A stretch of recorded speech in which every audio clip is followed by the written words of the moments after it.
Vous l'attendiez tous, voici le troisième volet de la désormais fameuse trilogie des petits plats. Allez vous laver les mains et à table.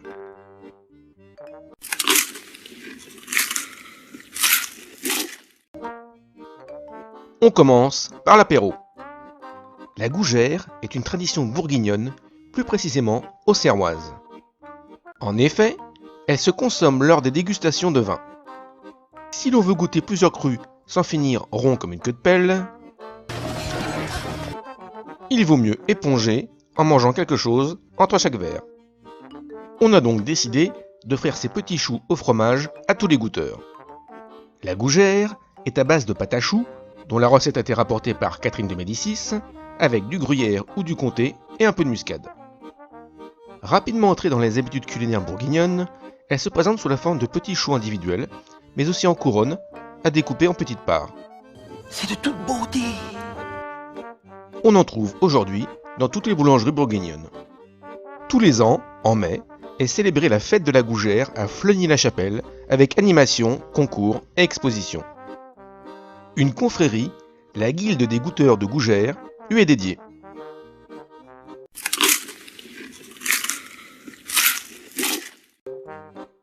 Saviez-vous que le mot caviar vient du persan caviar, qui signifie porteur d'œufs? Le caviar est élaboré à partir d'œufs d'esturgeon. Les esturgeons sont des poissons primitifs. Plus gros des poissons d'eau douce, l'esturgeon beluga peut mesurer 8 mètres, peser 1 tonne, vivre 50 ans et pondre à partir de l'âge de 15 ans. Leur longévité exceptionnelle a inspiré de nombreux mythes et légendes, comme dans les écrits d'Aristote, qui parle des esturgeons et du caviar de la Grèce antique au 5e siècle avant Jésus-Christ. Ce sont les Byzantins qui l'importèrent dans l'Europe médiévale. Sa commercialisation connut un second essor, à l'échelle mondiale cette fois, à partir de la seconde moitié du XVIIIe siècle, la Russie devenant le principal exportateur de caviar provenant de la mer Caspienne au cours du XIXe siècle. De grandes maisons sont créées dans les années 20 en France, après la Révolution russe, qui a lancé indirectement le caviar en France avec l'émigration russe. Prunier et Pétrosian en 1926 et Caspia en 1927. Baptisé parfois l'or noir, dégusté seul ou avec une préparation, le caviar a un prix pouvant aller, pour les variétés les plus rares et recherchées, jusqu'à 30 000 € le kilo. Combien? Dont le caviar blanc iranien de Beluga albinos.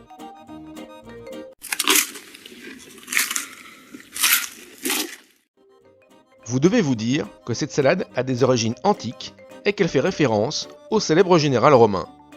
Honneur César! Eh bien pas du tout.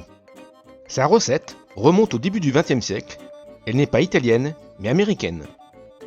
En effet, cette salade a été créée et baptisée de son prénom par Cesare Cardini, restaurateur originaire de la région du lac Majeur en Italie, qui émigre vers 1918 aux États-Unis pour créer un restaurant à San Diego, en Californie, puis un autre à Tijuana, au Mexique.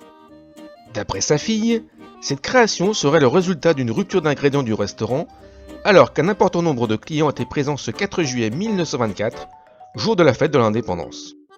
Son père improvise alors une salade inspirée d'une recette familiale de cuisine italienne de son enfance, avec les ingrédients disponibles en cuisine. Débordé par le nombre de clients, il prépare ses salades sur le côté des tables avec un certain sens du spectacle, à la César, qui rend sa salade immédiatement populaire et célèbre.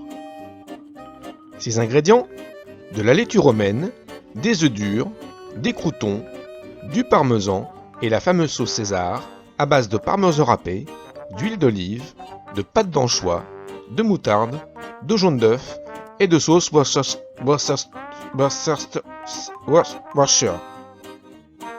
La famille Cardini dépose en 1948 la marque américaine de sa recette originale de sauce César en bouteille.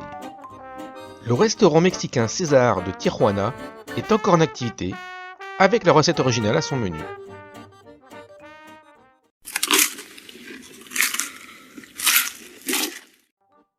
C'est une spécialité traditionnelle, originaire de l'Aubrac, à cheval sur l'Aveyron, le Cantal et la Lozère.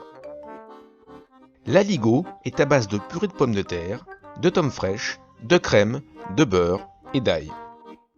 Au VIe siècle, eut lieu un synode entre les évêques du Rouergue, de l'Auvergne et du Gévaudan aux confins de leurs 3 diocèses. Une légende raconte que pour leur repas commun, chacun d'eux aurait apporté une spécialité alimentaire de son cru. Le fromage du Rouergue, les pommes de terre d'Auvergne et la crème de lait du Gévaudan. De l'alliance de ces 3 ingrédients serait né l'aligot, plat typique de l'Aubrac.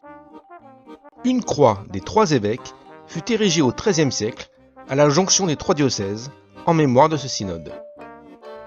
Le découpage départemental, issu de la Révolution française, a suivi ses limites. Et cette croix se situe aujourd'hui au point de rencontre des 3 départements de l'Aveyron, du Cantal et de la Lozère.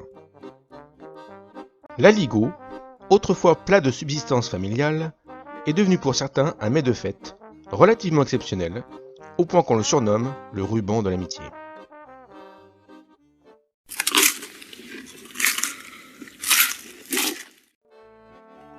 Ce plat, qui repose sur le principe de la fondue avec de la viande, est, malgré son nom, d'origine suisse. Non, c'est... Oh! La fondue bourguignonne est mise au point en 1948 par Georges Eisenwein, propriétaire du café Bock à Lausanne. Le nom de bourguignonne est donné à cette création parce qu'elle comporte de la viande charolaise accompagnée de vin rouge de Bourgogne. Non, c'est... Oh! La viande est précoupée en morceaux de la taille d'une bouchée. L'huile est chauffée dans un caclon placé devant les convives. Chacun des invités plonge un à un ces morceaux de viande crue dans l'huile et les mange une fois cuits. La viande est accompagnée de différentes sauces, principalement de mayonnaise, de sauce béarnaise, de sauce tartare, de rouille ou de sauce Worcestershire.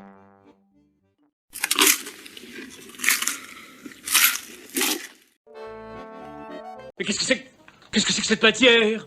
C'est de la merde. Non, ce sont les tripes à la mode de Caen. Il s'agit d'une préparation culinaire normande réalisée avec l'estomac d'un ruminant, assaisonné de carottes, d'oignons, de poireaux et de clous de girofle.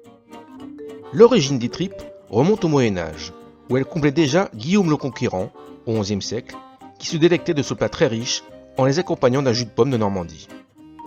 On attribue sa paternité à son cuisinier, le moine Sidoine Benoît de l'abbaye de Caen. Les besoins énergétiques de l'époque étaient différents de ceux d'aujourd'hui, et Guillaume avait un solide coup de fourchette. Même si les tripailles sont connues depuis l'Antiquité dans de nombreux pays, les tripes à la mode de Caen se distinguent grâce à l'originalité de leur goût et la finesse de leur saveur.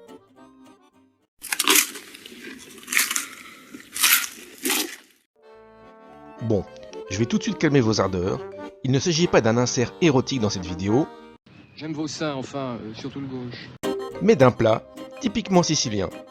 Ce sont de petits dômes de pâte, fourrés de fromage frais, de fruits confits et de pistaches.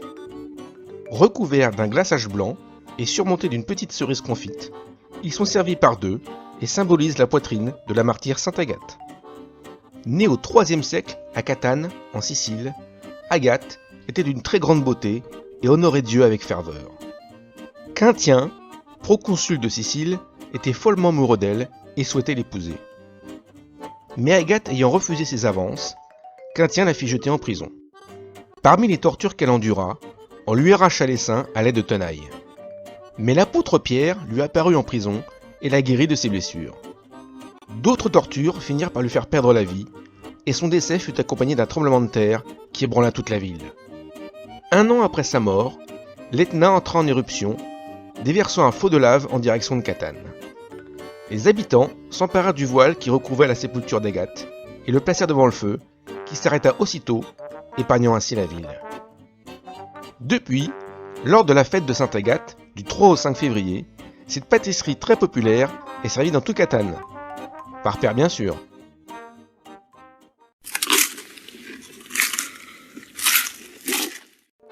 Les bêtises de Cambrai. Je fais rien que des bêtises. Ok, alors vous me flanquez le monteur à la porte. La bêtise de Cambrai, donc, se présente sous la forme d'un petit coussin rectangulaire, aromatisé à la menthe et rayé de sucre caramélisé. L'origine de ce bonbon remonte à 1830. Un certain Émile Avechin, apprenti confiseur chez ses parents à Cambrai, fait une erreur en préparant les berlingots de la semaine à venir. Il y laisse tomber accidentellement de la menthe. à la boulette. Pour camoufler sa maladresse, il tire sur la pâte jusqu'à ce qu'elle blanchisse. Ses parents les mettent en vente le dimanche suivant, comme d'habitude. La semaine suivante, les clients redemandent de ces berlingots qui avaient si bon goût. Les parents récupèrent la bêtise de leur fils, lui demandent sa recette et les commercialisent. Émile créera plus tard officiellement les bêtises de Cambrai. Depuis 1992, la bêtise de Cambrai figure sur la liste du patrimoine culinaire du Nord-Pas-de-Calais. Voilà, c'est tout pour aujourd'hui. Si cette vidéo vous a plu, n'hésitez pas à liker et à partager. Dans une prochaine vidéo, j'évoquerai l'histoire de la bière. Alors pour ne pas la louper, pensez à vous abonner.